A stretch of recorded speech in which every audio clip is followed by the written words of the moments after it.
श्री गणेशाय नमः। श्री जानकी वल्लभो विजयते। श्रीमद् वाल्मीकि रामायण के अयोध्या कांड का 7वां सर्ग। श्री राम के अभिषेक का समाचार पाकर खिन्न हुई मंथरा का केकई को उभाड़ना, परंतु प्रसन्न हुई केकई का उसे पुरस्कार स्वरूप आभूषण देना और वर मांगने के लिए प्रेरित करना। रानी केकई के पास एक दासी थी जो उसके मायके से आई हुई थी। वह सदा केकई के ही साथ रहा करती थी। उसका जन्म कहाँ हुआ था, उसके देश और माता पिता कौन थे, इसका पता किसी को भी नहीं था। अभिषेक से एक दिन पहले वह स्वेच्छा से ही केकई के चंद्रमा के समान कांतिमान महल की छत पर जा चढ़ी। उस दासी का नाम था मंथरा। उसने उस महल की छत से देखा, अयोध्या की सड़कों पर छिड़काव किया गया है और सारी पुरी में यत्र तत्र खिले हुए कमल और उत्पल बिखरे गए हैं। सब और बहुमूल्य पताकाएं फहरा रही हैं। ध्वजाओं से इस पुरी की अपूर्व शोभा हो रही है। राजमार्गों पर चंदन मिश्र जल का छिड़काव किया गया है और अयोध्यापुरी के सब लोग उपटन लगाकर सिर के ऊपर से स्नान किए हुए हैं। श्री राम की दिए हुए माल्य और मोदक हाथ में लिए श्रेष्ठ ब्राह्मण हर्षनाद कर रहे हैं और देव मंदिरों के दरवाजे चूने चंदन आदि से लीपकर सफ़ेद और सुंदर बनाए गए हैं। सब प्रकार के बाजों की मनोहर ध्वनि हो रही है। अत्यंत हर्ष में भरे हुए मनुष्यों से सारा नगर परिपूर्ण है। चारों ओर वेद पाठकों की ध्वनि गूंज रही है। श्रेष्ठ हाथी और घोड़े हर्ष से उत्फुल्ल दिखाई देते हैं तथा गाय और बैल प्रसन्न होकर रंभा रहे हैं। सारे नगर निवासी हर्ष जनित रोमांच से युक्त आनंद मग्न है तथा नगर में सब और श्रेणीबद्ध ऊंचे ऊंचे ध्वज फहरा रहे हैं। अयोध्या की ऐसी शोभा देखकर मंथरा को बड़ा ही आश्चर्य हुआ।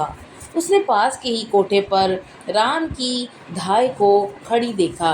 उसके नेत्र प्रसन्नता से खिले हुए थे और शरीर पर पीले रंग की रेशमी साड़ी शोभा पा रही थी। उसे देखकर मंथरा ने पूछा, धाय, आज श्री रामचंद्र जी की माता अपने किसी अभिष्ट मनोरथ के साधन में तत्पर हो अत्यंत हर्ष में भरकर लोगों को धन क्यों बांट रही हैं? आज यहाँ के सभी मनुष्यों को इतनी अधिक प्रसन्नता क्यों है? इसका कारण मुझे बताओ। आज महाराजा दशरथ अत्यंत प्रसन्न होकर कौन कौन से कर्म कराएंगे? श्री राम की धाय तो हर्ष से फूली नहीं समाती थी। उसने कुब्जा के पूछने पर बड़े आनंद के साथ उसे बताया कि कुब्जे, रघुनाथ जी को बहुत बड़ी संपत्ति प्राप्त होने वाली है। कल महाराज दशरथ पुष्य नक्षत्र में योग में क्रोध को जीतने वाले पाप रहित रघुकुल नंदन श्री राम को युवराज के पद पर अभिषिक्त करेंगे। धाय का यह वचन सुनकर कुब्जा मन ही मन कुढ़ गई और उस कैलाश शिखर की भांति उज्ज्वल और गगनचुंबी प्रासाद से तुरंत ही नीचे उतर गई। मंथरा को इसमें केकई का अनिष्ट दिखाई देता था और वह क्रोध से जल रही थी। उसने महल में लेटी हुई केकई के पास जाकर इस प्रकार कहा, मूर्ख, उठ, क्या सो रही है? तुझ पर बड़ा भारी संकट भय आ रहा है। अरे, तेरे ऊपर विपत्ति का पहाड़ टूट पड़ा है, फिर भी तुझे अपनी इस दुरावस्था का बोध नहीं होता। तेरे प्रियतम तेरे सामने ऐसा आकार बनाए आते हैं मानो सारा सौभाग्य तुझे ही अर्पित कर देते हैं, परंतु पीठ पीछे तेरे वे अनिष्ट करते हैं। तू उन्हें अपने से अनुरक्त जानकर सौभाग्य की डींग हाँका करती है, परंतु जैसे ग्रीष्म ऋतु में नदी का प्रवाह सूखता चला जाता है, उसी प्रकार तेरा यह सौभाग्य अब अस्थिर हो गया है और तेरे हाथों से चला जाना चाहता है। इष्ट में भी अनिष्ट का दर्शन कराने वाली रोष भरी कुब्जा ने इस प्रकार कठोर वचन कहने पर केकई के मन में बड़ा ही दुख हुआ। उस समय केकई राजकुमारी ने कुब्जा से पूछा, मंथरे, कोई अमंगल की बात तो नहीं हो गई? क्योंकि तेरे मुख पर विषाद छा रहा है और तू मुझे बहुत दुखी दिखाई दे रही है। मंथरा बातचीत करने में बड़ी कुशल थी। वे केकई के मीठे वचन सुनकर और भी खिन्न हो गई।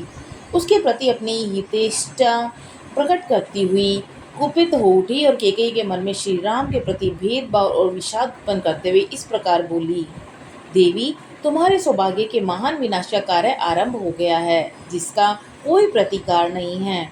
कल महाराजा दशरथ श्री राम को युवराज के पद पर अभिषिक्त कर देंगे।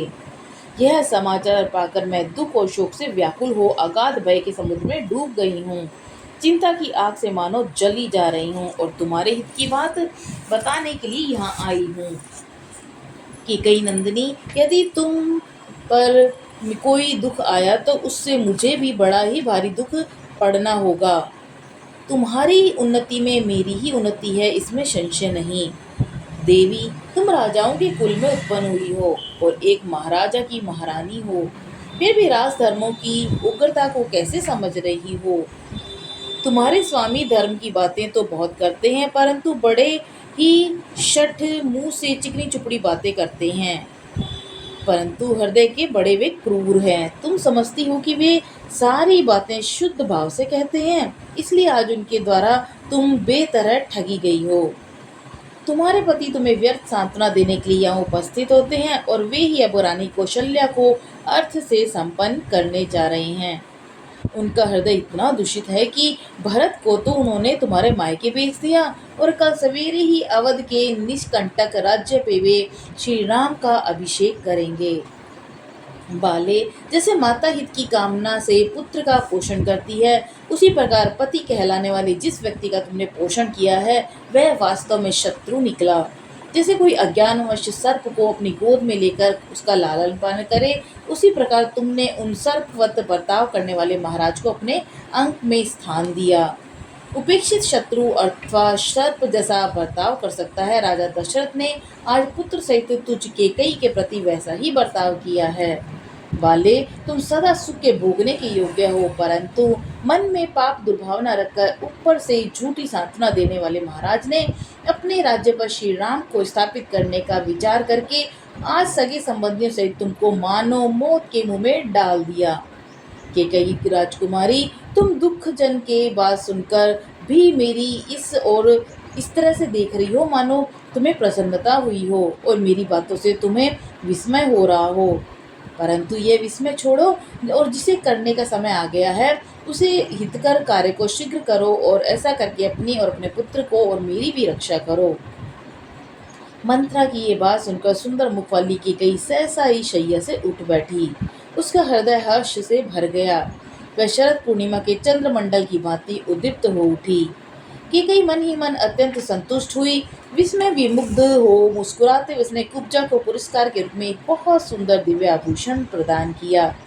कुब्जा को वह आभूषण देकर हर्ष से भरी हुई रमणी शिरोमणि केकई ने पुनः मंत्रा से इस प्रकार कहा कि मंत्रे, यह तूने मुझे बड़ा ही प्रिय समाचार सुनाया। तूने मेरे लिए जो प्रिय संवाद सुनाया इसके लिए मैं तेरा कौन सा उपकार करूं। मैं भी राम और भरत में कोई भेद नहीं समझती, अतः यह जान के कि राजा श्री राम का अभिषेक करने वाले हैं मुझे बहुत ज़्यादा खुशी हुई है। मंत्रे, तुम मुझसे प्रिय वस्तु पाने के योग्य है। मेरे लिए श्री राम के अभिषेक संबंधी समाचार से बढ़कर दूसरा कोई प्रिय और अमृत के समान मधुर वचन नहीं कहा जा सकता। ऐसी परम प्रिय बात तुमने कही है, अतः अब यह प्रिय समाचार सुनने के बाद तू कोई श्रेष्ठ वर मांग ले, मैं उसे अवश्य दूंगी। इस प्रकार श्री वाल्मीकि निर्मित आश्रमण आदि काव्य के अयोध्या कांड में 7वां सर्ग पूरा हुआ। जय सिया राम, जय वीर हनुमान जी।